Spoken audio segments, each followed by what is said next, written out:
మీ business ఏదైనా మీ ఊర్లో promotion చేయాలంటే అది సుమన్ టీవీతోనే సాధ్యం. ఇప్పుడే సంప్రదించండి.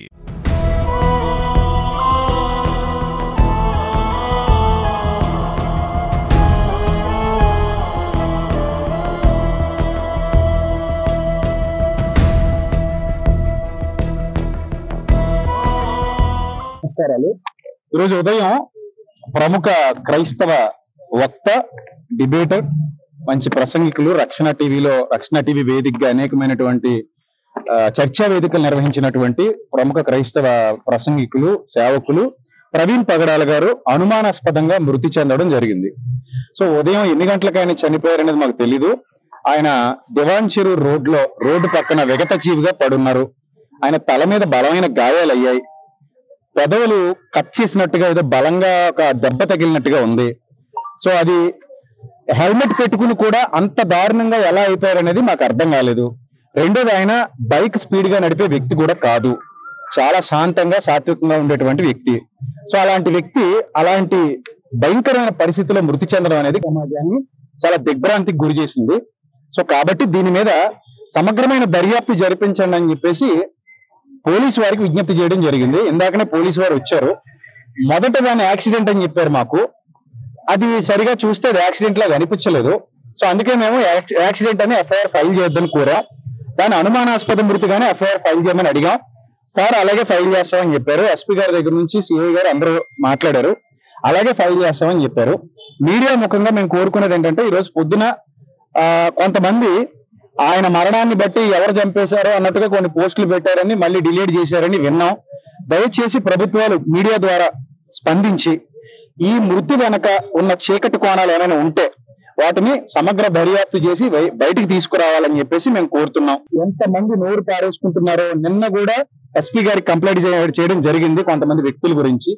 సో ఎవరి ప్రోద్బలమైనా దీని వెనక ఉందా, నిజంగానే యాక్సిడెంట్ జరిగిందా, ఒకవేళ యాక్సిడెంట్ జరిగితే అక్కడ ఏ ఆనవాళ్లు లేకుండా ఎందుకు ఉన్నాయి, బైక్ ఆయన మీద ఎందుకు పడిపోయింది, అది జారిపోయినట్టుగా ఎందుకు అక్కడ ఏ విధమైన మార్క్స్, టైర్ మార్క్స్ కానీ ఎందుకు లేవు, ఇవన్నీ మేము వ్యక్తం చేస్తున్నటువంటి అనుమానాలు. సో కాబట్టి మా అనుమానాలన్నిటినీ పరిశీలించి దర్యాప్తు జరిపించి మాకు న్యాయం చేయాలని కోరుతున్నాం. అలాగే అక్కడ ఉన్న సీసీటీవీలన్నింటినీ కూడా పరీక్షించి మాకు న్యాయం చేస్తామని చెప్పి పోలీసు వారు చెప్పడం జరిగింది. ఆ సీసీటీవీ ఫుటేజ్ కూడా మాకు ఇస్తామని చెప్పడం జరిగింది. సో దీని మీద కూడా వారు చక్కగా కూలంకషంగా దర్యాప్తు చేసి ఏ విధమైన ప్రలోభాలకి గురి కాకుండా మాకు మీడియా వారు, పోలీసు వారు అందరూ కూడా మాకు సహకరించాలని మనస్ఫూర్తిగా కోరుకుంటూ మాకు ఇది అని మీకు తెలియజెప్తున్నాం.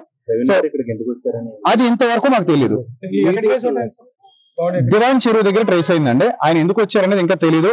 వాళ్ళ ఫ్యామిలీ వస్తున్నారు హైదరాబాద్ నుంచి. వాళ్ళు వచ్చిన తర్వాత చెప్తారు. వాళ్ళ కోఆర్డినేటర్ కానీ ఇక్కడ ఉన్నారు రాజమండ్రిలో. ఆయన చెప్పడం ఏంటంటే, నిన్న సాయంత్రం నుంచి ఫోన్ చేస్తున్నాడట ఆయనకి. ఎన్నిసార్లు ఫోన్ చేసినా లిఫ్ట్ చేయలేదని చెప్పాడు. వాళ్ళిద్దరూ చాలా క్లోజ్. సో ఆ వ్యక్తి ఎన్నిసార్లు ఫోన్ చేసినా కూడా ప్రవీణ్ అన్న లిఫ్ట్ చేయలేదట. మరి నిన్ననే బయలుదేరా, విజయవాడ నుంచి బయలుదేరారని విన్నామండి. అంటే ఆయన ఎప్పుడు బైక్ రైడ్ చేయరండి అసలు. యాక్చువల్లీ కార్ మీద, ఫ్లైట్ మీద జర్నీ చేస్తారు. సో మరి ఆయన ఎందుకు బైక్ మీద వచ్చారనేది కూడా మాకు అనుమానంగానే ఉంది. ఆ బైక్ ఆయన మీద ఎందుకు పడుకుని ఉంది అనేది మాకు అనుమానంగా ఉంది. ఆ ఫేస్ మీరు చూస్తే ఆశ్చర్యపోతారు. మీకు కొన్ని ఇమేజెస్ మా వాళ్ళు ఇస్తారు, ఇప్పుడు మీరు దయచేసి మీరు తీసుకోండి. ఆ ఫేస్ మీద ఏదో బలమైన రాడ్తో కొట్టినట్టుగా, ఒక బొగ్గ పక్కకి జరిగినట్టుగా అలా కనబడుతుందండి చూడడానికి. మరి యాక్సిడెంట్ లా మాకు అనిపించలేదు సార్. అది సార్ విషయం. ఈ రోజు రాజమండ్రిలో ప్రవీణ్ పగడాల గారు అనే ఒక సాఫ్ట్వేర్ ఆఫీసులకు అధినేత, ఆయన అనుమానాస్పదంగా మృతి చెందారని మాకు తెలిసిన వెంటనే మేము రావడం జరిగిందండి. బాడీ మార్చిరీలో ఉంది. ఆ బాడీని చూసి, అలాగే అక్కడ యాక్సిడెంట్ జరిగిన విధానం చూస్తా ఉంటే కొన్ని అనుమానాలు అయితే ఖచ్చితంగా కలుగుతున్నాయి. దీని వెనక్కి ఏంటనేది వాస్తవాలు తెలియజేయాల్సిందిగా ఇక్కడ రాజమండ్రి ఎస్పీ గారిని, రాజమండ్రి పోలీసు వారిని రిక్వెస్ట్ చేస్తున్నాం. దీనికి సంబంధించి తెలుగుదేశం పార్టీ లోకేష్ గారికి మెసేజ్ ఆల్రెడీ పంపించడం జరిగింది. రాజ్యసభ సభ్యులు సానా సతీష్ గారికి, అలాగే ఇక్కడ వాసు గారిని కూడా ఇప్పుడు ఆయన కలవడానికి వెళ్తామండి. లోకల్ ఎమ్మెల్యే గారికి, రూరల్ ఎమ్మెల్యే గారికి కూడా చెప్తాం.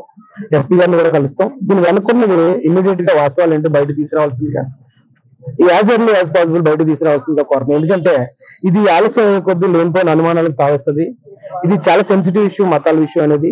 కాబట్టి దీని గురించి పోలీసు వారు ఇమ్మీడియట్ గా దీని మీద ఎంక్వైరీ మొదలుపెట్టి ఆ సీసీ ఫుటేజ్ పరిశీలిస్తారా, ఏవైతే మీ ఎంక్వైరీ విధానాలు ఉంటాయో అన్ని చేసి దీనికి కారణం ఏంటనేది మీరు బయట తీసుకురావాల్సిందిగా మిమ్మల్ని రిక్వెస్ట్ చేస్తున్నాం. అలాగే ఇప్పుడు ఆ యాక్సిడెంట్ స్పాట్ దగ్గరికి వెళ్తున్నామండి మేము. తర్వాత ఎస్పీ గారిని కూడా కలుసుకుంటాం. వారిని కూడా ఈ విషయం మీద కొంచెం త్వరగా చర్యలు చేపట్టమని రిక్వెస్ట్ చేయడం జరుగుతుంది.